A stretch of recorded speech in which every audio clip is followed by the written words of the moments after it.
Welcome everyone. तो आज हम भगवत गीता का 260 स्टार्ट करेंगे, सेकंड चैप्टर का 60th वर्ड।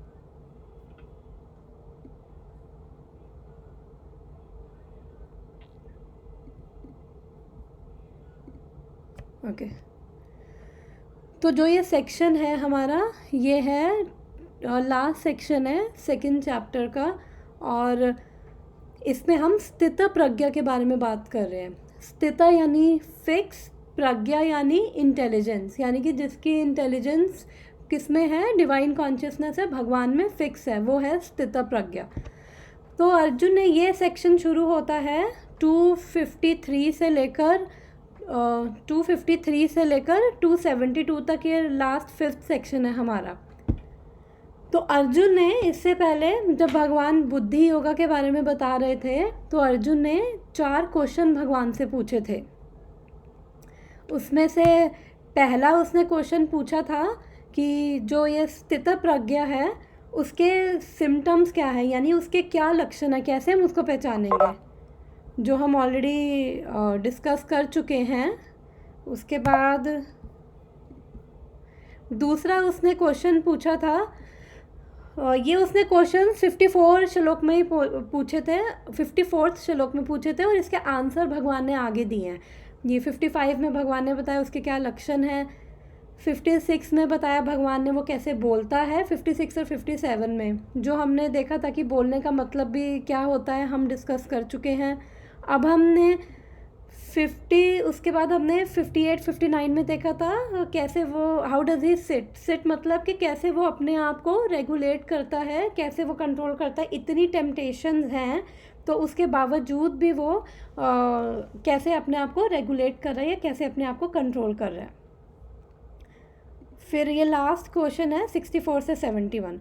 तो अभी हम आज 60 करेंगे, तो 60 से लेकर 63 जो है, मैं वो वर्ड्स निकाल लेती हूँ।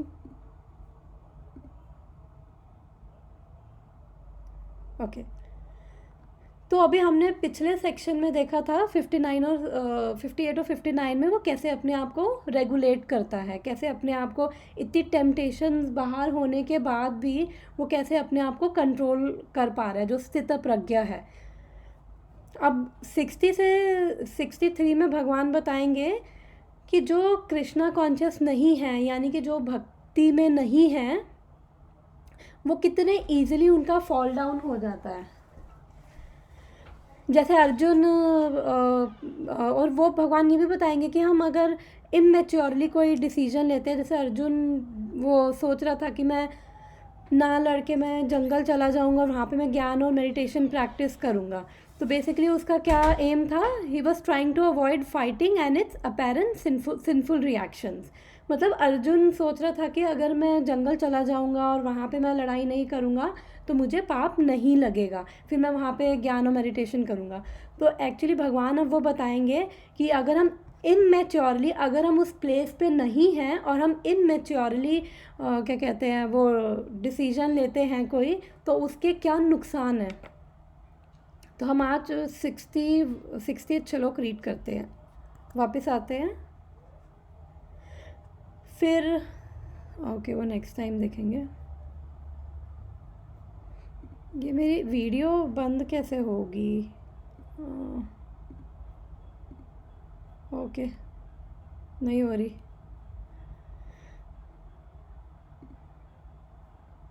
पता नहीं, चलो कोई नहीं। तो हम 60 पढ़ते हैं, ठीक है। यत तो ह्यपि कौन्तेय पुरुषस्य विपश्चितः इंद्रियाणि प्रमाथीनि हरन्ति प्रसंभम मना, हरन्ति प्रसभमा मना। अब हम इसका ट्रांसलेशन, अगर कोई पढ़ना चाहेगा तो पढ़ सकता है, हम हिंदी में देख लेते हैं, पहले इंग्लिश में ट्रांसलेशन। वो कहाँ गया?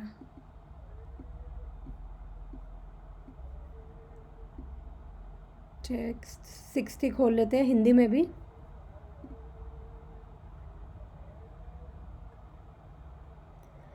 ओके, तो इसका ट्रांसलेशन क्या है? हे अर्जुन, इंद्रियां इतनी प्रबल हैं तथा वेगवान हैं कि वह उस विवेकी पुरुष के मन को भी बलपूर्वक हर लेती हैं जो उन्हें वश में करने का प्रयत्न करता है। जगत गुरु शिला प्रभुपाद की जय, शिला गुरुदेव की जय।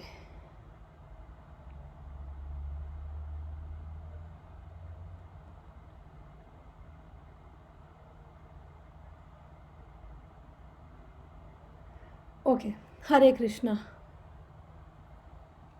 एक बार इंग्लिश में भी इसका ट्रांसलेशन देखते हैं।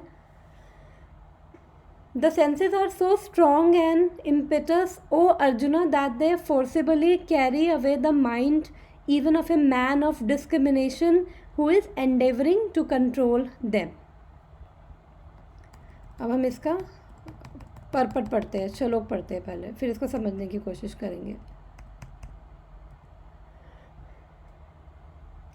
अनेक विद्वान ऋषि, दार्शनिक तथा अध्यात्मवादी इंद्रियों को वश में करने का प्रयत्न करते हैं, किंतु उनमें से बड़े से बड़ा भी कभी कभी विचलित मन के कारण इंद्रिय भोग का लक्ष्य बन जाता है। यहाँ तक कि विश्वामित्र जैसे महर्षि तथा पूर्ण योगी को भी मेनका के साथ विषय भोग में प्रवृत्त होना पड़ा, यद्यपि वह इंद्रिय निग्रह के कठिन तपस्या तथा योग कर रहे थे। विश्व इतिहास में इसी तरह के अनेक दृष्टांत हैं।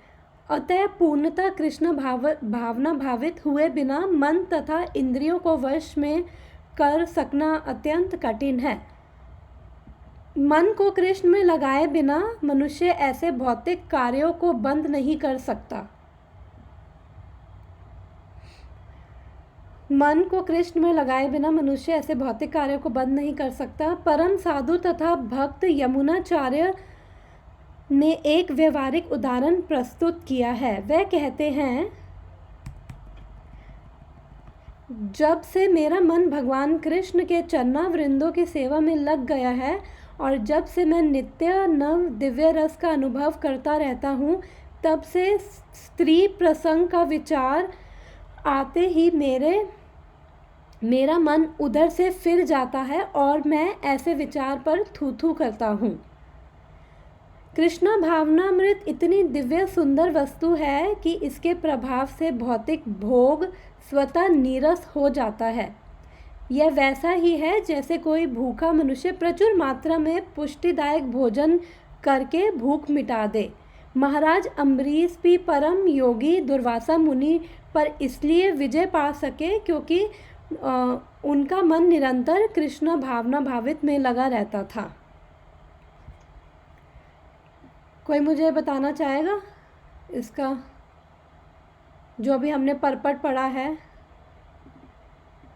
क्या समझ आया? कोई पॉइंट्स इसके बारे में?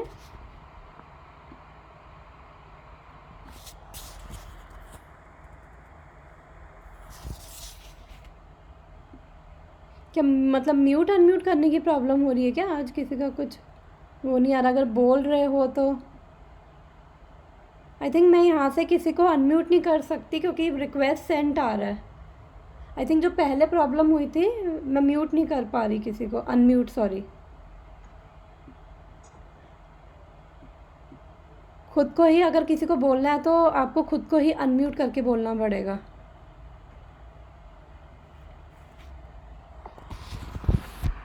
हेलो। हेलो, हाँ हाँ नेहा, हाँ इसमें यही बताया कि वो अर्जुन कोई भी मतलब अपने ऊपर सीनफुल रिएक्शन नहीं लेना चाहता था। इस वजह से उसका ये थॉट था कि मैं इन चीजों से दूर हट जाऊं और वहां पे जाके मतलब तपस्या मेडिटेशन करूं तो मुझे कोई भी सिंपल रिएक्शन नहीं लगेगा। तो वहां पे भगवान का ये था कि अपनी मतलब जो ड्यूटीज है वो तुम्हें करनी है, चाहे कैसी भी सिचुएशन हो, तो उसमें फिर सिंपल रिएक्शन नहीं लगता उन चीजों का जब आप अपनी ड्यूटी करते हो तो। ओके, आई थिंक नहीं, इस श्लोक में डिफरेंट है ये श्लोक। इसमें ट्रांसलेशन में हमने पढ़ा था, हे अर्जुन, इंद्रियां इतनी प्रबल तथा वेगवान हैं कि वह उस विवेकी पुरुष के मन को भी बलपूर्वक हर लेती है जो उन्हें वश में करने का प्रयत्न करता है। तो यहाँ पे भगवान वो बता रहे हैं कि जो हमारी सेंसेस हैं वो इतनी स्ट्रॉन्ग है कि जो उनको कंट्रोल करने की भी कोशिश कर रहा है उसको भी हर के ले जाती है। चलो हम कोई नहीं, इसका मतलब देखते हैं। तो अभी तक तो यहाँ पे वो स्थित प्रज्ञा का जो अभी हमने, अच्छा चलो कोई मुझे ये बता सकता है हमने 58 59 में कि कैसे कंट्रोल करते हैं अपनी सेंसेस, कैसे रेगुलेट करते हैं, जो हमने पढ़ा था उसके बारे में कोई किसी को याद है कि हमने क्या पढ़ा था कि कैसे जो स्थित प्रज्ञा है वो कैसे कंट्रोल कर रहा है, कैसे वो रेगुलेट कर रहा है अपनी सेंसेस को। आई थिंक मेरी मम्मी। स्थित प्रज्ञा का मतलब तो यही होता है कि कैसे भी सिचुएशन हो मतलब स्टेबल रहना उसमें। हाँ, चाहे लेकिन बहुत कैसे कैसे सुख वाली रेगुलेट हो कर या- रहा है, कैसे कंट्रोल कर रहा है अपनी सेंसेस को? कैसे कंट्रोल कर रहे हैं 58 और 59 में हमने पढ़ा था, दो चीज़ें मेन थी, कैसे वो रेगुलेट कर रहा है अपने आप को, कैसे कंट्रोल कर रहा है। ओके, आई थिंक याद नहीं है तो मैं याद दिला देती हूँ कि हमने 58 में पढ़ा था वो कछुए की एनालॉजी पढ़ी थी कि भगवान ने बोला था कि क्या कहते हैं, जहाँ पे डेंजर हो, जैसे कछुआ है अगर डेंजर होता है तो अपने लिम्स को अंदर कर लेता है, यानी कि हाथ पैर को अंदर कर लेता है, और अगर उसे लगता है कि कोई अटैक होने वाला है या डेंजर है तो उसका शेल इतना स्ट्रॉन्ग है उस पर अगर कोई भी अटैक करेगा तो उसको फ़र्क नहीं पड़ेगा, लेकिन जो उसके वीक पॉइंट्स हैं वो डेंजर आने पे अंदर कर लेता है, विड्रॉ कर लेता है।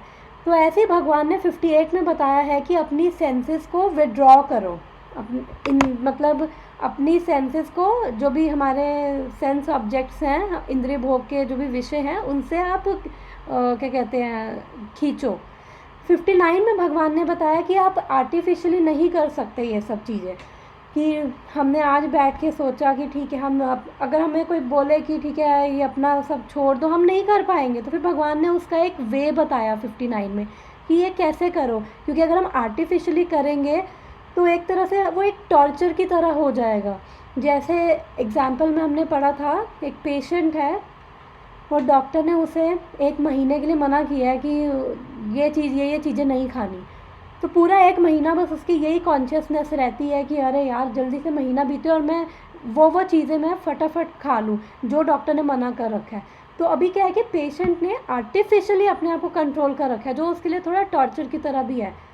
लेकिन भगवान ने सेकंड चीज़ क्या बताई थी कि हमें अपनी सेंसेस को तो कंट्रोल करना है, उसके साथ साथ अगर हम अपनी सेंसेस को एंगेज नहीं करेंगे क्या कहते हैं भगवान की सेवा में या भक्ति में, अगर हम अपनी सेंसेस को नहीं लगाएंगे तो फिर वो एक तरह से आर्टिफिशियल कंट्रोल करना हो जाएगा, क्योंकि जब सेंसेस हमारी एंगेज होंगी तो फिर वो हमें क्या कहते हैं इधर उधर भाग के परेशान नहीं करेंगे, क्योंकि जब सेंसेस भगवान में एंगेज होंगी तो हमें स्पिरिचुअल टेस्ट आने लगता है, यानी कि हमें वो एक स्पिरिचुअल एक्सपीरियंस होने लग जाता है और वो हार्ट में बहुत हैप्पीनेस फुलफिलमेंट देता है। जब वो हैप्पीनेस और फुलफिलमेंट हमें देने लग जाता है तो फिर हमारी जो ये इंद्रियां हैं ये इन नीरस चीज़ों की तरफ नहीं भागती है, क्योंकि हमें हायर टेस्ट आने लग जाता है।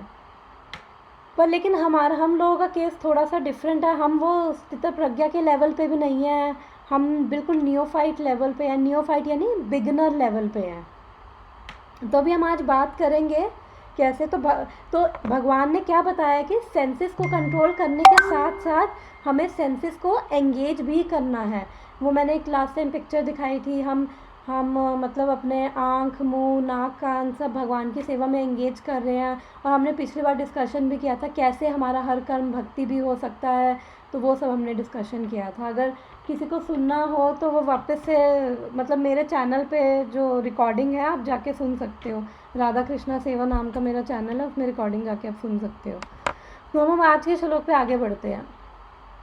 अब यहाँ पे अभी हमने पढ़ा है तो यहाँ पे भगवान क्या बता रहे हैं कि हे अर्जुन, ये जो इंद्रियां हैं ये बहुत ही मतलब इतनी प्रबल हैं कि वह उस विवेकी पुरुष, ठीक है ना, अब यहाँ पे उस विवेकी पुरुष के मन को भी बलपूर्वक हर लेगी जो उन्हें वश में करने की कोशिश कर रहा है।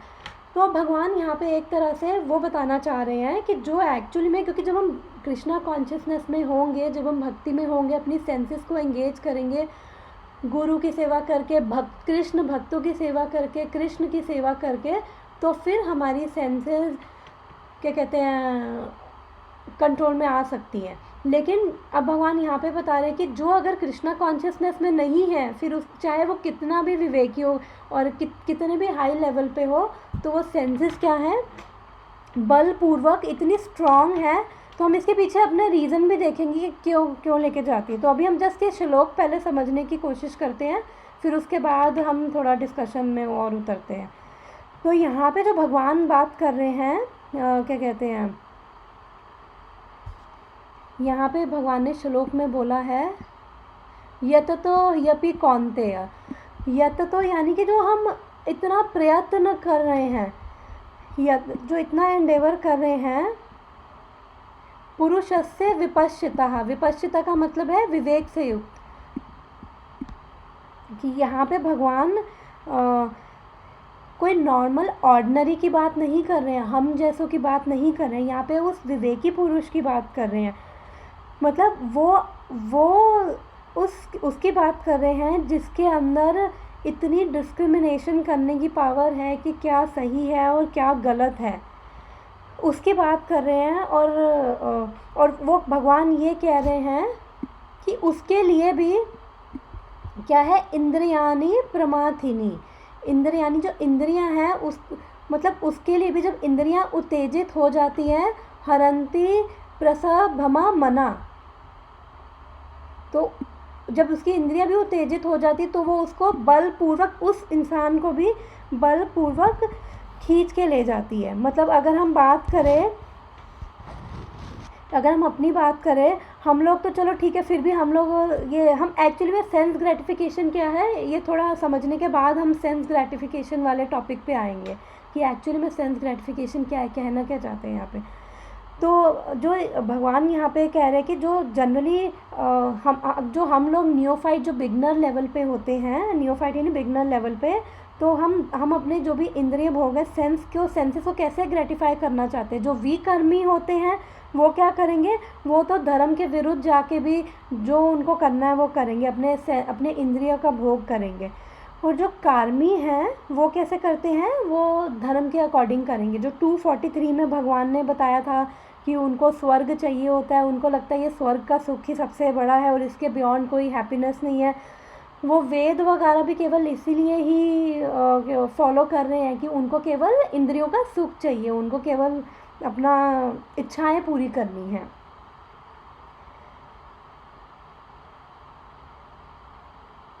और उनको इतना अंडरस्टैंडिंग नहीं है कि इनके बियॉन्ड भी हायर हैप्पीनेस है, क्योंकि उन्होंने कभी वो स्पिरिचुअल हैप्पीनेस को टेस्ट ही नहीं किया है।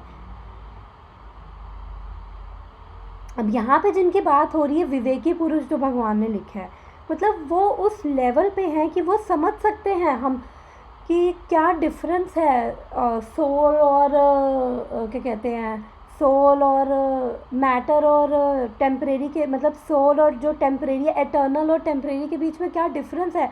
मतलब उनकी बुद्धि इतनी स्ट्रांग है, उनकी इंटेलिजेंस इतनी स्ट्रांग है, वो सोल प्लेटफॉर्म पे, जो मैं बात करती हूँ ना, सोल प्लेटफॉर्म पे हैं, वो सेल्फ रियलाइज्ड हैं, सोल प्लेटफॉर्म पे वो ऑपरेट करते हैं, उनको पता है कि क्या सही है क्या गलत है। और उनकी बात कर रहे हैं कि उन जैसों को भी जो इतने हाई लेवल पे हैं, ये इंद्रियां, ये सेंसेस इतनी स्ट्रांग है, उन जैसों को भी ये खींच के ले जाती है। तो क्या हियरार्की बताई है कि सेंसेस क्या करती है, माइंड को ड्रैग करती है। सबसे पहले जैसे आँख ने कोई अच्छी सी चीज़ देखी या फिर जीभ ने कोई अच्छी चीज़ देखी, उसको खाने का उसका मन किया, तो फिर वो क्या करेगी, वो अपने माइंड को सबसे पहले खींच के ले जाएगी, क्योंकि माइंड है हमारी सेंटर ऑफ सेंसेस, तो वो माइंड को खींच के ले जाएगी। और 15.9 भगवत गीता में भगवान बताते हैं कि जो हमारी पांचों सेंसेस हैं, ईयर, टच, स्मेल, टेस्ट, वो हमारे माइंड के क्या कहते हैं अराउंड सेंटर्ड है, और वो सबसे पहले हमारे मन को ड्रैग करके ले जाती हैं। तो कृष्णा ने एक वार्निंग तो 58 में दी थी कि क्या कहते हैं, अपनी सेंसेस को विड्रॉ करके रखो, अपनी सेंसेस को ऐसे वो मतलब खुली नहीं छोड़ के रखो। अब दूसरी चीज़ यहाँ पे बात हुई है विश्वामित्र मुनि की। अभी हम इन सब चीज़ों पे आएंगे कि कैसे जो है विड्रॉ करके रखो। दूसरी चीज़ यहाँ पे किसका उदाहरण दिया गया, विश्वामित्र मुनि का। वो एक्चुअली जब वो जंगल में गए थे तो उनका गोल क्या था, उनका गोल था कि उनको तपस्या करनी है और उनको बहुत बड़ा वो राज ऋषि बनना है। और उन्होंने मेनका को देखा भी नहीं था, जस्ट उसकी एंकल बेल यानी उसके केवल पायल की आवाज़ से वो इतनी तपस्या में, वो इतने हाई लेवल पे थे कि पायल की आवाज़ से उनका मन एजिटेट हो गया, मन परेशान हो गया। और वो मतलब उस लेवल पे देखिए उन्होंने सब छोड़ रखा था, उन्होंने रिनाउंस कर रखा था, इतनी तपस्या कर रहे थे। और जब उस लेवल पे भी उनका जब मन एजिटेट हो गया तो फिर वो खिंचे चले गए मेनका की तरफ। तो यहाँ पे क्या है कि जो हमारी सेंसेस है वो क्या करती है, हमारी इमेजिनेशन को ट्रिगर करती है कि वाह इसमें बहुत सुख है, और उससे क्या होता है कि हमारा जो मन है उसमें खिंचा चला जाता है।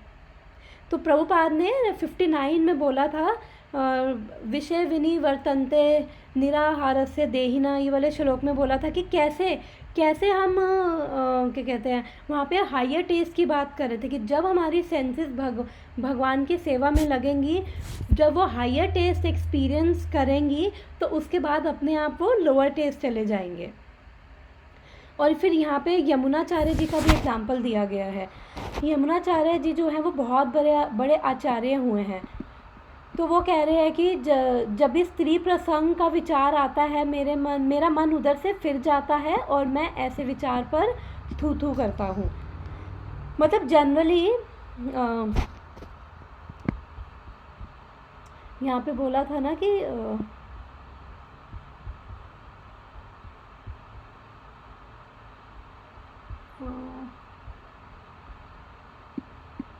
हाँ कि जो यमुनाचार्य जी हैं,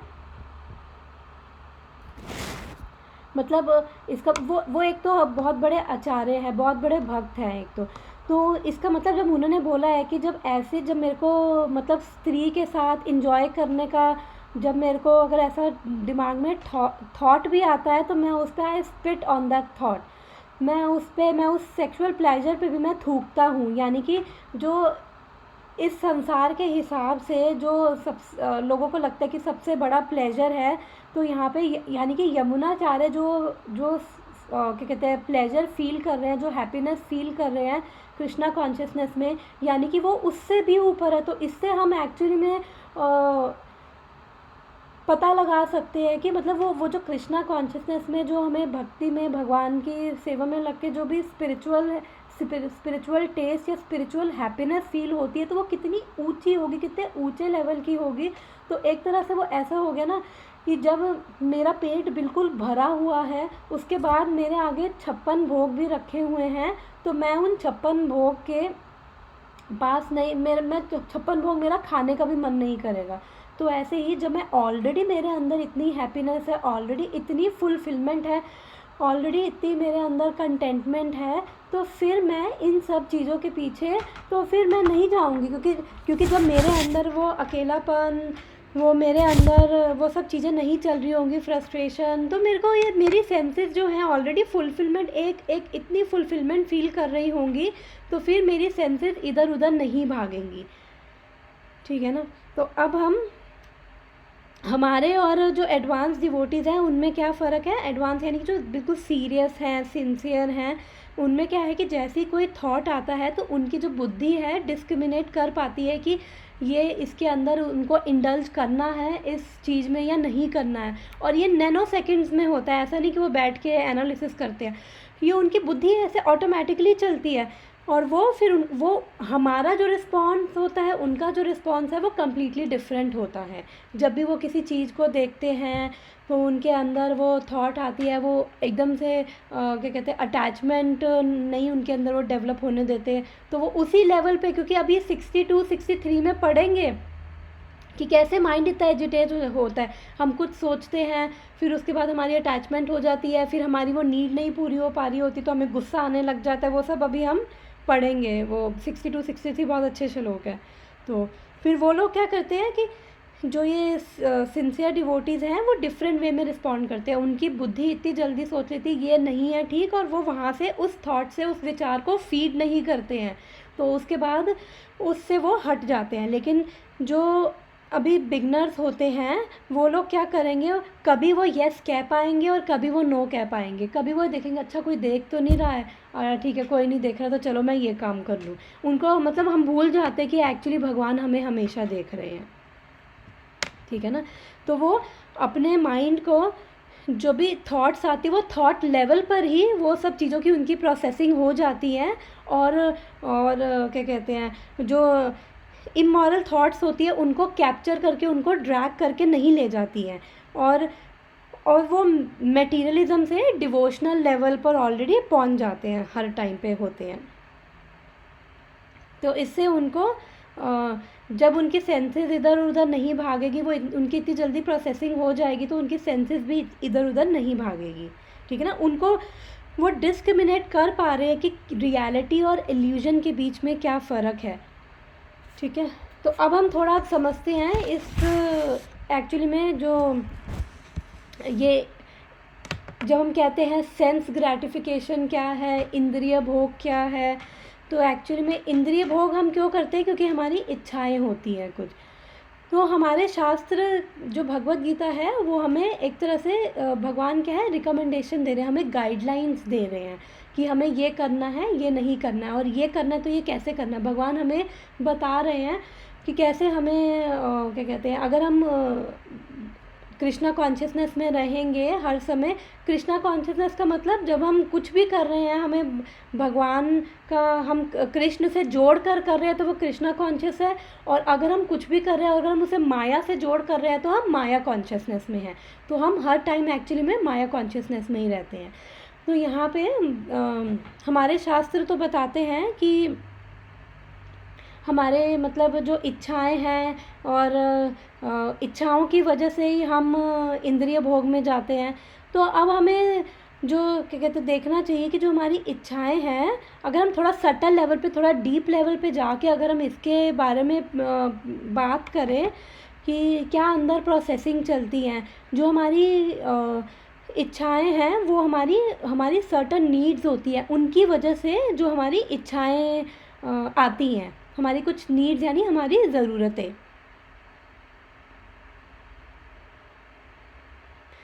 तो हम लोग क्या है कि जो सोल प्लेटफॉर्म पे हैं उनकी जो सारी इच्छाएं हैं वो सारी इच्छाएं उनकी वो डवटेल हैं, वो कृष्ण से जुड़ी हुई हैं। ऐसा नहीं है कि उनके अंदर इच्छाएं नहीं हैं, इच्छाएं हैं, क्योंकि इच्छा नहीं होना तो फिर यानी कि हमारे अंदर इमोशंस हैं उसकी वजह से हमारी इच्छाएं आ रही हैं हमारी। तो अगर इच्छाएं नहीं होंगी, हमारे अंदर इमोशंस नहीं होंगे तो हम वैसे रोबोट से हो जाएंगे। तो क्या कि हम लोग क्योंकि अभी बॉडीली प्लेटफॉर्म पे हैं, हम लोग ना पूरी तरह से स्पिरिचुअल हैं और मतलब मटेरियल में भी पूरी तरह से ना मटेरियल कहेंगे ना पूरी तरह से स्पिरिचुअल कहेंगे। हम जो लोग जो बीच के लोग होते हैं थोड़ा उस बीच लेवल पे थोड़ा ज़्यादा स्ट्रगल होता है। तो जैसे एक जीपीएस एक्चुअली मैं इससे पहले मैं बताना चाहूँगी कि ये सब जो हमारी जो सोल है ना उसकी ना कवरिंग होती है, उसमें 5 तरह के एक तरह से कवरिंग लगा लो उसको, जिसको हम कहते हैं, ये मैं स्लाइड दिखा देती हूँ। 5 कोश होते हैं जो मैंने एक बार पहले भी बताया होगा, अन्नमय कोश, मनोमय कोश, प्राणमय कोश, विज्ञानमय कोश और आनंदमय कोश। तो एक्चुअली हमारे जो सोल पे ये एक तरह से हमारी कवरिंग है ये 5 लेवल की। तो जो हमारा क्या कहते हैं, सबसे पहले आता है हमारा मनोमय कोश। मनोमय कोश होता है जो हमारी वर्किंग सेंसेस से बना हुआ है, यानी कि 5 कर्म इंद्रियाँ, 5 ज्ञान इंद्रियाँ, ये हमारा मनोमय कोश उनसे बना हुआ है। तो हमें सॉरी मैं अभी अन्नमय कोश की बता रही थी ना, अन्नमय कोश है ये हमारी सारी सेंसेस से बना हुआ है। तो हमारी बेसिक इसमें नीड्स होती हैं, जैसे हमारी बॉडी को फिट रखना, फूड, वाटर, वो सब हमारी बॉडीली नीड्स होती हैं जो कि हमारी ज़रूरी होती हैं। तो ये हमारा होता है मनोमय कोश। उसके बाद अन्नमय कोश होता है। उसके बाद आता है हमारा मनोमय कोश आता है। मनोमय कोश होता है कि हमारा एक्चुअली में मन शांत होना चाहिए, और क्या कहते हैं, इसके अंदर हमें हमारे कुछ इमोशंस भी होते हैं, और हमारे कुछ मतलब कि मेंटली हमें लाइफ चैलेंजेस मिलने चाहिए, और कैसे हम एक्टिविटीज़ करके माइंड को एंगेज करें। फिर आता है प्राणमय कोश। प्राणमय कोश होता है जिसमें हमारी वो 5, हमने पढ़ा था 5 तरह की वायु होती है, जो अप्राण, अपान, वो सब हमने 5 तरह की पढ़ा था। जो बेसिकली 5 वायु क्या करती हैं हमारे शरीर में, हमारा ब्रीथिंग, हमारा डाइजेस्टिव, वो सब चीज़ों, हमारे शरीर के फंक्शंस को कंट्रोल करती है। तो इस प्राणमय कोश में हमारी नीड्स होती हैं, need for relationships, need for emotions.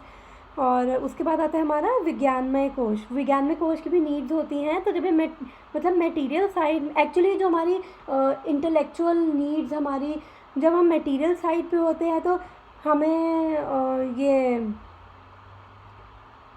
मतलब मटेरियल चीज़ों की तरफ एंगेज रखते हैं, और जब हम स्पिरिचुअल साइड पे होते हैं तो ये हमारी स्पिरिचुअल चीज़ों की तरफ एंगेज रखते हैं हमारा विज्ञानमय कोश। ऐसे ही हमारा आनंदमय कोश, इसकी भी नीड होती है कि हमें भगवान के साथ अपना मतलब एक रिलेशन एस्टैब्लिश करना, और हमें हैप्पीनेस, वो हैप्पीनेस की नीड्स होती है। तो हमारे जो 5 तरह के जो मैंने कोश बताया, बेसिकली मोटा मोटा ये 5 तरह की हमारी कवरिंग्स हैं।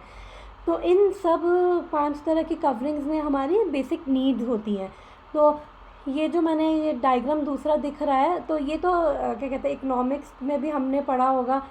ये हमारी अलग अलग तरह की नीड्स हैं, साइकोलॉजिकल नीड्स हैं, सेफ्टी नीड्स हैं, लव एंड बिलोंगिंग नीड्स हैं, हमारी सेल्फ़ रिस्पेक्ट, सेल्फ़ एस्टीम की नीड्स है, सेल्फ़ एक्चुअलाइजेशन कि हमारा क्या गोल है, हम उसको पूरा कर पा रहे हैं, उसकी नीड्स है। तो हमारी एक्चुअली क्या है, अलग अलग तरह की नीड्स होती हैं। तो जो बेसिक नीड है वो तो हमें अगर बेसिक नीड्स की इच्छाएं हैं तो वो हमें पूरी करनी है। अगर हमारी कुछ नीड्स होती है, बेसिक नीड्स होती हैं, और हम उनको पूरी नहीं करते, हम उनको सप्रेस करते हैं, तो क्या होता है कि हमारा जो ये कोश होते हैं ये डिस्टर्ब हो जाते हैं। मान लो कि फिर हमारा आनंद में कोश डिस्टर्ब हो गया। अगर एक भी कोश डिस्टर्ब हो जाता है, हमारे बाकी के कोश भी डिस्टर्ब हो जाते हैं। उससे क्या होता है कि हमारे अंदर वो क्या कहते हैं, एजिटेशन, वो फ्रस्ट्रेशन, वो सब चीज़ों की क्या कहते हैं, फिर हमारी उससे इच्छाएं अलग अलग इच्छाएं उत्पन्न होती है, और बड़ा इम्बैलेंस सा हमारे अंदर आ जाता है।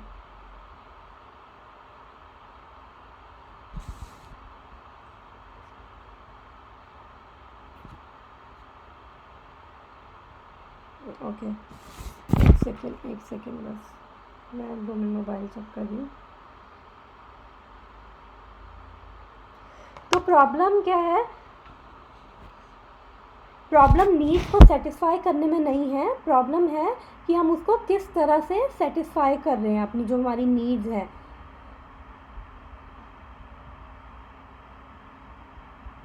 और जो भी हमारी इच्छाएं हैं वो हमारी नीड्स से उत्पन्न होती हैं।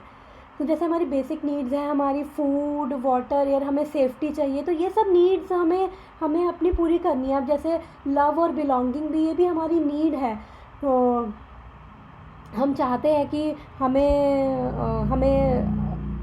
हमारा भी इमोशनल कनेक्शन हो किसी के साथ, या हमारा भी रिलेशनशिप हो, तो वो भी हमारी नीड है कि हमें भी वो लव और बिलोंगिंग फील हो। तो उस तरह की हमारी नीड्स हैं। लेकिन प्रॉब्लम क्या आती है कि जब हम अपनी नीड्स को गलत तरीके से पूरी करते हैं, तो एक्चुअली में वो हमारी सेंस ग्रेटिफिकेशन है। जैसे मान लो कि अब एक हस्बैंड वाइफ हैं, तो एक दूसरे से इमोशनली कनेक्टेड नहीं है, बस लड़ाई झगड़ा पूरे टाइम चलता रहता है। तो उससे क्या होता है कि दोनों इमोशनली डिस्टर्ब रहते हैं। तो फिर इमोशनली डिस्टर्ब है तो कहीं ना कहीं वो नीड है उनके अंदर कि हमें वो इमोशनल वो कनेक्शन चाहिए।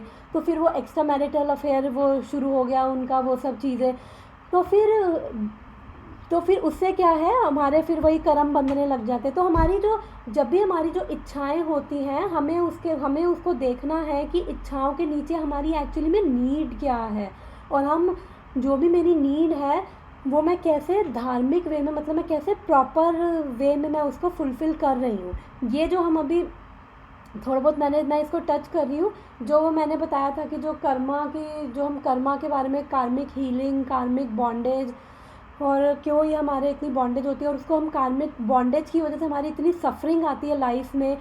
हम में से कोई भी एक्चुअली सफ़र नहीं करना चाहता है, कोई भी परेशान नहीं होना चाहता है, लेकिन प्रॉब्लम ये है कि हम सब अपने अपने लेवल पे, हर कोई संसार में दुखी है और हर कोई सफ़र कर रहा है। तो वो, क्योंकि वो कुछ कार्मिक हमारे ब्लॉकेजेस हैं, वो हमारे कुछ कर्मा है, हैवी कर्मा है, जो हम हैंडल नहीं कर पाते, फिर हम उनको इमोशंस, फिर वो गलत इमोशंस, हमारी नीड्स, हमारी इच्छाएं, वो सब पूरा ये एक साइकिल बन जाती है, उससे गलत कर्म बनते हैं। तो ये हम थोड़ा उसमें डिस्कस करेंगे, जो नेहा ने बोला था कि फिर हमारे ट्रिगर्स हम देखेंगे क्या होते हैं, ट्रिगर और ट्रॉमा के बारे में बात करेंगे। तो हम ये एक दिन डिसाइड करके, मुझे नेहा टाइम बता देना, फिर हम वो ये वाली क्लास जो है उसमें करेंगे, फिर हम थोड़ा सा और इसको डिटेल में जाएंगे। तो अभी जस्ट मैं बता रही हूँ, थोड़ा सा टच कर रही हूँ कि जब भी हमारी इच्छाएं आती हैं, तो हमें जस्ट देखना हमारी नीड क्या है। कई बार होता है कि कहते हैं हमारी नीड है कि हमें कार चाहिए, कार लेना कोई गलत बात नहीं है। आजकल के टाइम पे अगर देखा जाए, आजकल के सर्कमस्टांस में, तो कार होना एक तरह से ज़रूरी है कि ठीक है, आपको किसी पे डिपेंडेंट नहीं होना, आपको ड्राइविंग आती है, फटाफट अपना कार उठाओ, अपना इधर उधर चले जाओ। लेकिन जब जब हमारा क्या कहते हैं, हमारा जो लेवल है सिर्फ एक छोटी कार लेने का है, और उसके बाद हम अपना वो इच्छा कर रहे हैं कि हमारे पास मर्सिडीज़ होनी चाहिए, तो फिर हमें उसके पीछे हमें चेक करना है कि मतलब क्यों मर्सिडीज़ होनी चाहिए। जो मेरा, अगर अभी मेरा वो बजट भी नहीं है, मेरी वो औकात भी नहीं है कि मैं उस मर्सिडीज़ तक जाऊं, लेकिन उसके बाद भी मैं मतलब किसी वे में बस मेरे को ये इच्छा है कि बस मैं पगली हुई जा रही हूँ कि बस ये चाहिए, तो मर्सिडीज़ चाहिए, ये वो मैं कुछ भी कर रही हूँ अपनी उस इच्छा को पूरा करने के लिए। तो एक्चुअली में हो सकता है कि जब क्या कहते हैं, हम लोग कई बार क्या होता है, हमारी नीड हो सकता है, अगर मैं चेक करूँ, अगर मैं थोड़ा डीप लेवल पे जाके चेक करूँ कि क्यों मेरी छोटी कार से काम नहीं चल सकता, अगर मेरा उतना औकात नहीं है तो क्यों मैं छोटी कार से काम नहीं चल सकती। फिर मेरे को होगा कि अरे मेरे को दूसरों को दिखाना है, मुझे दूसरों से इज्जत चाहिए, मुझे दूसरों से वो अप्रूवल चाहिए, मुझे दूसरों से वो रिस्पेक्ट चाहिए। उसकी वजह से अगर मैं बड़ी कार लूँगी तो फिर सारे मेरी इज़्ज़त करेंगे, और उसके बाद फिर मेरी वो अंदर से जब वो नीड पूरी होगी, तो फिर वो मेरी नीड पूरी होगी। तो चलो ठीक है, मैंने किसी तरह वो करके बड़ी कार ले ली, मैंने लाखों रुपए खर्च कर दिए। उसके बाद मैं जिन लोगों से मैं उम्मीद कर रही थी कि मेरी वो क्या कहते हैं, मैंने उनको दिखाया कि अरे मैंने तो ये कार ली, फिर उन्होंने, हो सकता है वो दोनों वे से रिस्पॉन्ड करे। एक बार तो बोलते हैं हाँ कार तो बहुत सही है, और अगर वो ये बोलते हैं कार तो बहुत सही है, तो फिर मेरे को लगेगा हाँ अब जाके मेरी वो नीड पूरी हुई। लेकिन उस नीड को फुलफ़िल करने के लिए जो मैंने गलत तरीक़ों का जो इस्तेमाल किया, उससे मेरे गलत कार्मिक रिएक्शंस बन गए। और अगर मान लो कि उन्होंने कह दिया हाँ ये मतलब ली तो ये मर्सिडीज़ ली है, अरे तुम भी बेवकूफ़ हो, इससे अच्छा 2-4 लाख और डालते और ये वाली कार लेते। तो इसका मतलब मेरा माइंड और परेशान हो जाएगा कि अभी तो मैं मतलब इतनी गलत तरीक़ों से मैंने जाके अपनी वो नीड फुलफ़िल करी, क्योंकि मेरी नीड थी उनसे केवल अप्रूवल लेना, उनसे केवल ये करवाना कि अरे हाँ तुम कुछ हो। मतलब मेरी नीड केवल इतनी थी कि मेरे को उनसे अप्रूवल चाहिए, कि जब वो मेरे को अप्रूव करेंगे कि हाँ तुम ठीक हो, तब मैं अपने आप को ठीक फील करूँगी। तो ऐसे ही अगर हम अपनी इच्छाओं के पीछे अगर अपनी नीड्स को एक बारी बैठ के अपने साथ मंथन करें, तो हम देखेंगे कि हमारी काफ़ी सारी क्या कहते हैं, जो इच्छाएं हैं उसके पीछे जो नीड्स होती हैं, वो केवल मतलब यही होती है कि हमें दूसरों को कई बार दिखाना होता है, कई बार उनसे अप्रूवल लेना होता है, कई बार हमारा कुछ चीज़ें हमारी नीड्स कुछ और होती है, लेकिन उसकी वजह से हमारी जो इच्छाएं हैं वो हमें उनको फुलफ़िल करने के लिए हम फिर थोड़े गलत वेज़ पे चल पड़ते हैं। तो इसलिए जब भी तो सेंस ग्रेटिफिकेशन, जब यहाँ पे बात हो रही है, तो सेंस ग्रेटिफिकेशन का मतलब ये नहीं है कि जो हमारी बेसिक नीड्स है, बेसिक नीड्स को तो पूरा करना है, तो हमें बेसिकली बैलेंस बना के रखना है। कहीं हमारी नीड्स को हमें, क्योंकि ये तो जो हमारी नीड्स क्या है, जो बेसिक हमारी ज़रूरतें हैं, फिर वो हमारी वांट्स होगी। जैसे नीड हमारी कार है, वांट यानी कि जो मेरी क्या कहते हैं ज़रूरत नहीं है लेकिन मेरे को असेंशियल नहीं है लेकिन मेरे को वो चाहिए, तो वो हो जाता है फिर सेंस ग्रेटिफिकेशन, वो उस वे में कि हम अपना मतलब जो बेसिक चाहिए उससे हम अलग ही लेवल पे जाकर अपनी वो इच्छाएं पूरी कर रहे हैं, फिर वो कर्म बंधन में बंध रहे हैं। और फिर अगर अगर तो दूसरों ने हमें अप्रूवल दे दिया तो ठीक है, फिर हम उसके बाद दूसरी चीज़ देखेंगे और फिर दूसरी चीज़ में उनसे अप्रूवल की, क्योंकि एक बार ही उनसे अप्रूवल मिल गया तो हम बार बार उनके दरवाजे खटखटाएंगे, चलो अब हमें बार बार अप्रूवल दो। अगर हमें अप्रूवल नहीं मिला उनसे, फिर हम या तो अपने आप को कोसेंगे या उनको कोसेंगे या उनको इमोशनल ब्लैकमेल, या अपने आप को इमोशनल ब्लैकमेल, या अपने आप को विक्टिम, यानी हम बड़े पीड़ित हैं, हमारे साथ ये हो गया वो हो गया, फिर हम वो उस ब्लेम में हम वो उस सब चीज़ों में हम जाने लगते हैं। तो जब भी कुछ प्रॉब्लम आती है लाइफ में तो हम क्या करते हैं, जैसे हम मैप को हम जूम करते हैं ना, और जैसे मैं कोई होटल अगर चेक कर रही हूँ, मैंने देखा अच्छा इसकी लोकेशन क्या है, ये तो बिल्कुल पानी के बिल्कुल पास दिख रहा है, लेकिन जब मैंने उसको जूम किया ना तो वो एक बड़ा करते करते वो पिक्चर बड़ी हो गई और वो होटल है पानी से, और क्योंकि वो जूम इन करती जा रही है और वो बड़ा होता जा रहा है, वो पानी से दूर होता जा रहा है। तो जब भी हमारी लाइफ में प्रॉब्लम आती है तो हम क्या करते हैं, हम उसमें अंदर जूम इन करके अंदर घुसते जाते हैं।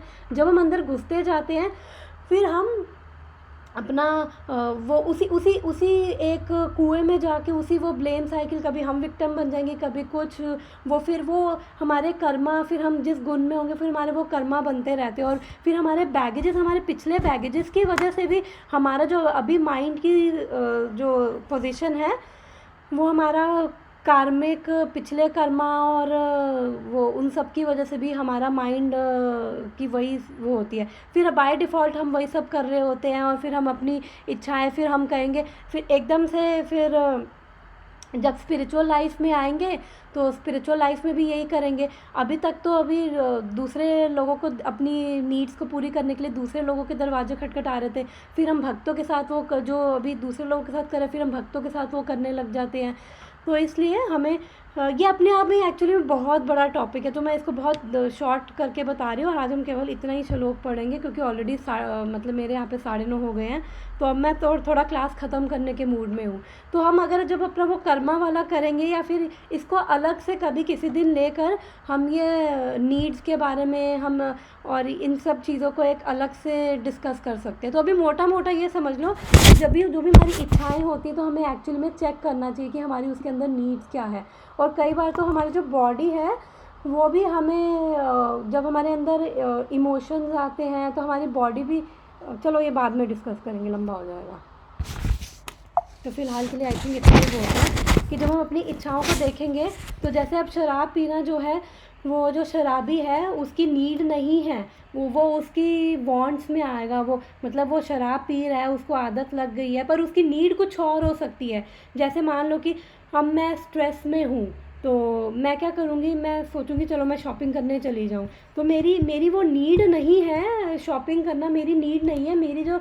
मेरी प्रॉब्लम क्या है, मैं स्ट्रेस में हूँ, तो मैं अपने आप को एक तरह से क्या कहते हैं वो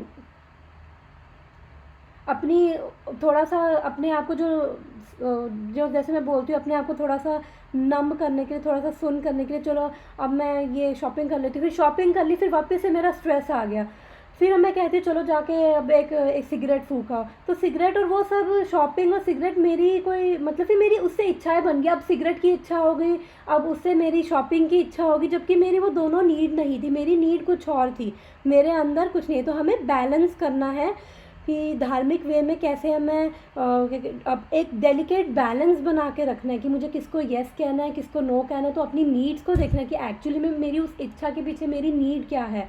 और फिर जब हम इन सब चीज़ों से भगवान के अंदर क्या कहते हैं, जब हम भगवान की भी सेवा करेंगे, जब अपनी सेंसेस को भगवान में भी लगाएंगे, ओके,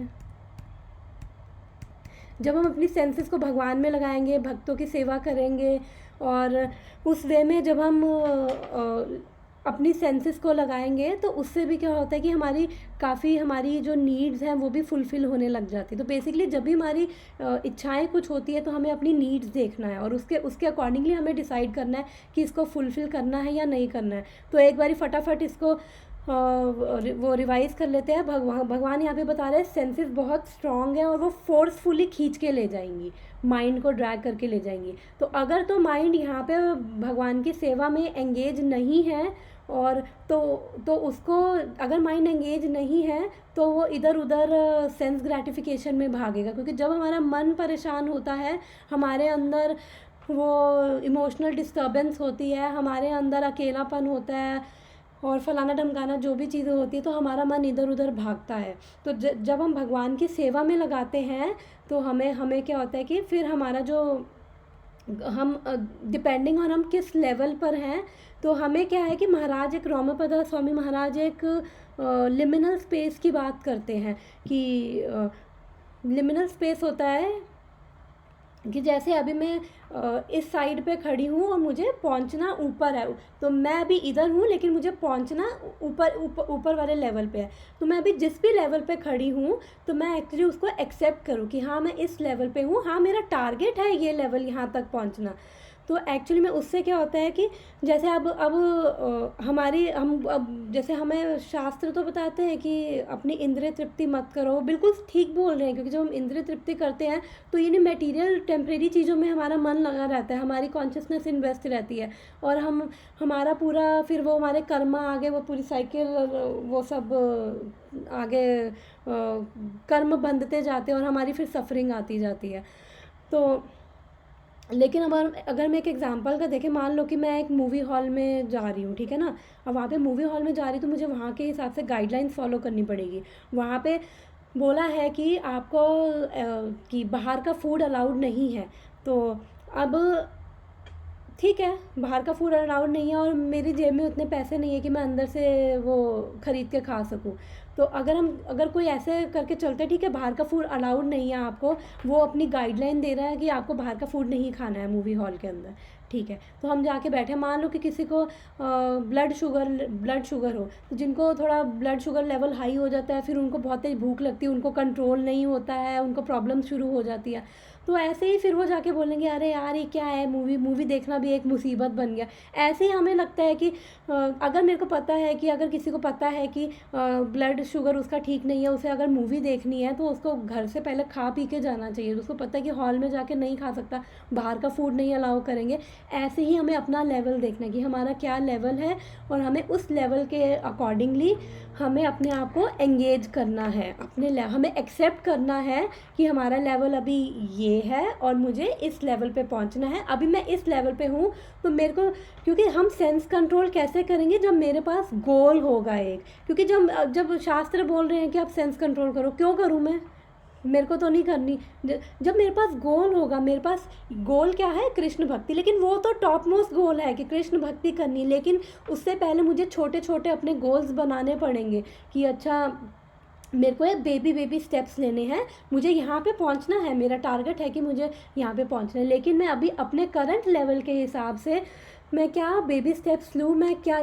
तो तभी प्रभुपाद ने हम लोगों के लिए क्या कहते हैं बेसिक प्रिंसिपल्स दिए थे कि 4 रेगुलेटिव प्रिंसिपल्स फॉलो करो, कि आप जो 4 रेगुलेटिव प्रिंसिपल्स हैं कि अगर आप खाओ तो आप सात्विक वे में भगवान का प्रसाद खाओ। जो 4 रेगुलेटिव प्रिंसिपल्स है कि नो मीट ईटिंग, अंडा मीट फिश कुछ नहीं खाना, और उसके बाद नो गैम्बलिंग, जुआ नहीं खेलना, वो हम सब डिस्कस कर चुके हैं कि उससे क्या क्या चला जाता है। तो इसलिए प्रभुपाद ने 4 बेसिक प्रिंसिपल्स दिए थे कि ताकि हम अपने आप को इनके अकॉर्डिंग रेगुलेट कर सकें, क्योंकि अभी हम बिगनर लेवल पे हैं तो हमें कहीं ना कहीं अपनी कॉन्शियसनेस को गार्ड करना ही पड़ेगा, कहीं ना कहीं किसी चीज़ को हमें नो कहना पड़ेगा, किसी चीज़ को येस, डिपेंडिंग ऑन मेरी क्या इच्छा है और उस इच्छा के नीचे मेरी क्या नीड है, और अगर वो मेरी बेसिक नीड है तो मेरे को वो फुलफ़िल करना है, और कैसे मेरे को उसको प्रॉपर वे में फुलफ़िल करना है। और अगर मेरी, क्योंकि कई बार अर्जीज इतनी स्ट्रॉन्ग है, अभी हम नेक्स्ट में 62-63 में पढ़ेंगे कि कैसे वो हमारा फॉल डाउन हो जाता है, तो उसमें हम थोड़ा और डिस्कस करेंगे।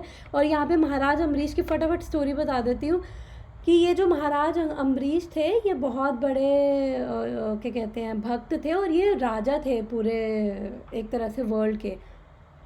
तो इन्होंने एकादशी का व्रत रखा हुआ था, तो निर्जला रखा हुआ था। तो अगले दिन द्वादशी पे क्या होता है, पारण टाइम पे आपको व्रत अपना खोलना पड़ता है, मतलब एक प्रॉपर टाइम होता है जिस पे आप व्रत अपना आपको तोड़ना चाहिए, तभी वो उसका बेनिफिट मिलता है एकादशी का। तो एकादशी भगवान कृष्ण की प्रसन्नता के लिए रखते हैं। बाकी अगर किसी और चीज़ के लिए रख रहे हैं तो वो कर्मकांडी एकादशी है। तो एकादशी भगवान कृष्ण की प्रसन्नता के लिए रखते हैं। तो ताकि हमें भक्ति मिले। तो इन्होंने वहाँ पे जब इन द्वादशी हुई अगले दिन तो दुर्वासा मुनि आए। तो इन्होंने दुर्वासा मुनि ने इन्होंने कहा कि मतलब दुर्वासा मुनि आए हैं, संत आए हैं, तो खाना वाना उनके लिए भोजन वोजन बनाया जाएगा। और ऑब्वियसली जब हमारे घर में कोई गेस्ट आए और ऊपर से ऐसे महान गेस्ट आए, कोई संत आए, तो हमारा एक रूल होता है कि हमें उससे पहले कुछ भी खाना पीना नहीं है, पहले एज अ रिस्पेक्ट हम उनको पहले ऑफ़र करें फिर हम खुद खाएं। तो इनका भी यही था। तो इन्होंने क्या किया कि अब दुर्वासा मुनि तो चले गए अपने नहाने धोने और फिर अपनी मेडिटेशन में बैठ गए। ऐसे करते करते बहुत देर हो गई, बहुत टाइम निकल गया, और फिर वो पारण टाइम आ गया था और वो व्रत तोड़ने का टाइम कि अब वो निकल रहा था एक्चुअली। तो अब इन्होंने सोचा कि अब मैं मतलब उनको बिना कुछ ऑफ़र किए, बिना कुछ खिलाए विलाए तो खा नहीं सकता। तो चलो निर्जला रखी थी, तो इन्होंने जस्ट एक फॉर्मेलिटी के लिए कि मेरी एकादशी टूट जाए, इन्होंने एक बूंद के तौर पे वो एक ड्रॉप पानी पी लिया कि मेरा वो पारण टाइम के हिसाब से टूट जाए। तो जैसे ही दुर्वासा मुनि को पता चला, तो दुर्वासा मुनि तो फेमस है अपने गुस्से के लिए, तो फिर उनको इतना गुस्सा आया और उन्होंने क्या किया, अपना बाल तोड़ा और उससे एक राक्षस पैदा हुआ। जो ये राक्षस पैदा हुआ, उन्होंने ये महाराज अम्बरीश को मारने के लिए राक्षस को भेजा। तो जब वो महाराज अम्बरीश को मारने के लिए राक्षस को भेजा, तो जो ये महाराज अम्बरीश थे, हम नेक्स्ट श्लोक में पढ़ेंगे, ये अपने मुंह से भगवान के नाम का जाप करते थे, अपने कानों से भगवान की कथा सुनते थे, अपने आंखों से भगवान के दर्शन करते थे, अपने पैरों से चलकर भगवान की मंदिर जाते थे, अपने हाथों से भगवान की सेवा करते थे। मतलब उनकी हर तरह से सेंसेस भगवान में एंगेज थी। अगर कुछ टाइम बचता था तो ये वो मतलब अपना शास्त्र पढ़ते थे, श्रीमद् भागवतम, भगवद गीता, चैतन्य चरितम, तो वो सब अपना उसमें एंगेज रहते थे पूरे टाइम। तो जब जब भगवान ने ये देखा उनके भक्त के साथ ऐसा हो रहा है, तो भगवान को गुस्सा आया, उन्होंने सुदर्शन चक्र छोड़ दिया, जिससे वो राक्षस तो मर गया और उसके बाद सुदर्शन चक्र वो दुर्वासा मुनि के पीछे भागने लग गया। तो दुर्वासा मुनि भागते भागते पहले ब्रह्मा के पास पहुँचे। ब्रह्मा ने कहा सॉरी, ये मेरे कंट्रोल में नहीं है।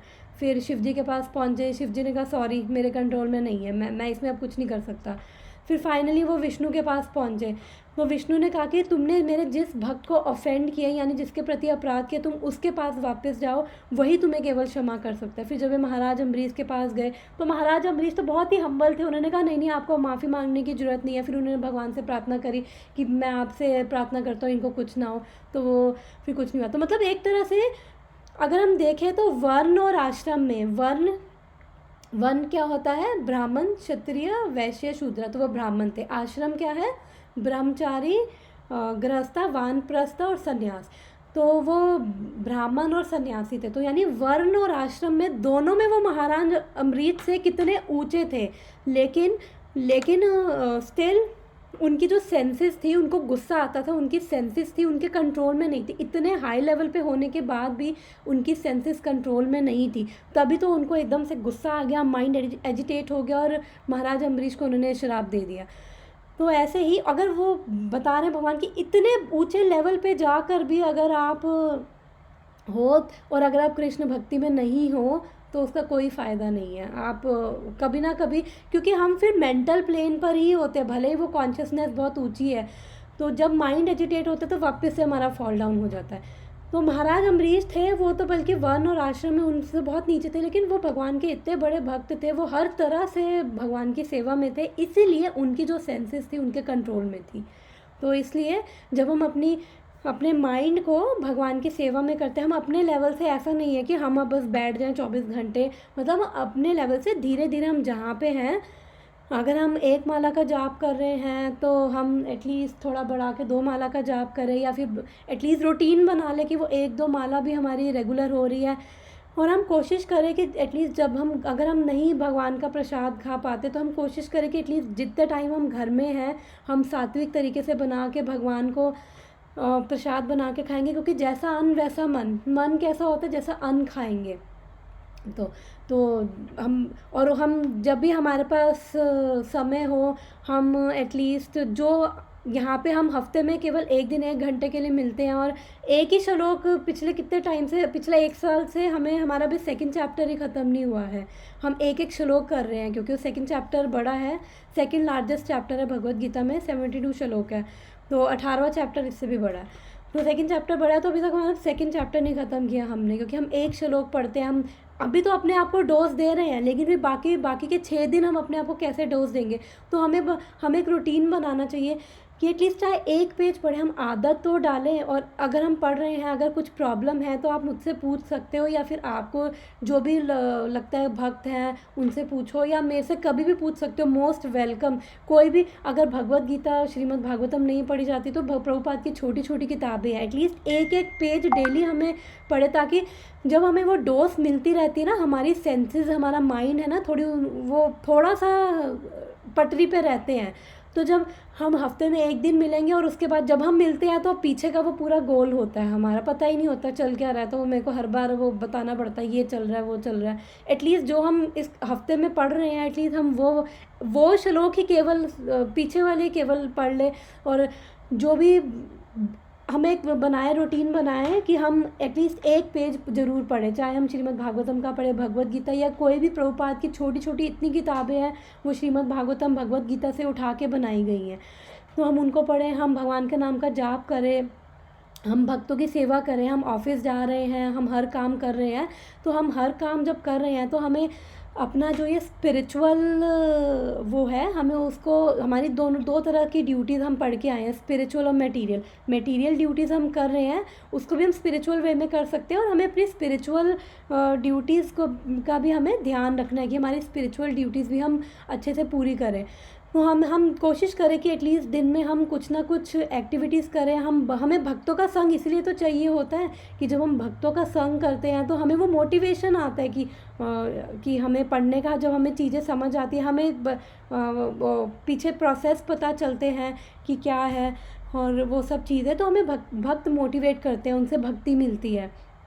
तो हम डेली में बनाएं कि हम भगवान के नाम का जाप करें, प्रसाद खाएं एटलीस्ट, और ज़्यादा से ज़्यादा जाप करें। हम जब भी टाइम मिले, ग्रंथ मिले, मतलब जो भी ऑनलाइन सब कुछ आजकल अगर हम बुक कैरी नहीं कर सकते, हमारे ऑफिस में लैपटॉप है, फ़ोन पे तो हम 24 घंटे ही रहते हैं, तो हम फ़ोन पे भी पढ़ सकते हैं हम चाहे तो, अगर हमारी इच्छा हो तो हम वो कनेक्शन कुछ बनाएं भगवान से। और इस धीरे धीरे जब हमारा वो भगवान से कनेक्शन, प्रेम बनता है, तो हमारे अंदर ऑटोमेटिकली वो फुलफिलमेंट, हमारी नीड्स धीरे धीरे पूरी होती है, क्योंकि हमारी अलग अलग तरह की नीड्स हैं जिनकी वजह से अलग अलग तरह की इच्छाएँ उत्पन्न होती हैं। तो वो जब नीड्स धीरे धीरे हमारी फुलफ़िल होने लगती है ना, तो फिर इच्छाएं भी हमारी धीरे धीरे क्या कहते हैं, डवटेल होने लग जाती है हमारी इच्छाएं। हमें देखना कि कैसे हम अपनी, कहीं ना कहीं हमें अपने आप को गार्ड भी करना है, कई चीज़ों पे हमें नो भी कहना है, जो फेवरेबल नहीं है उनको नो कहो, जो फेवरेबल है भगवान की भक्ति के लिए उसको येस कहें। तो इस तरह से हम कोशिश करें कि अपने आप को एंगेज करें। तो जब हम एंगेज करेंगे तो कहीं ना कहीं सेंसेस भी कंट्रोल में रहेंगी, क्योंकि माइंड कंट्रोल में रहेगा, बुद्धि हमारी इंटेलिजेंस स्ट्रांग होगी, हमें गुड इंटेलिजेंस आएगी इसलिए। तो Hare Krishna, thank you for joining. तो मैं रिकॉर्डिंग, ओके, अगर कोई क्वेश्चन नहीं है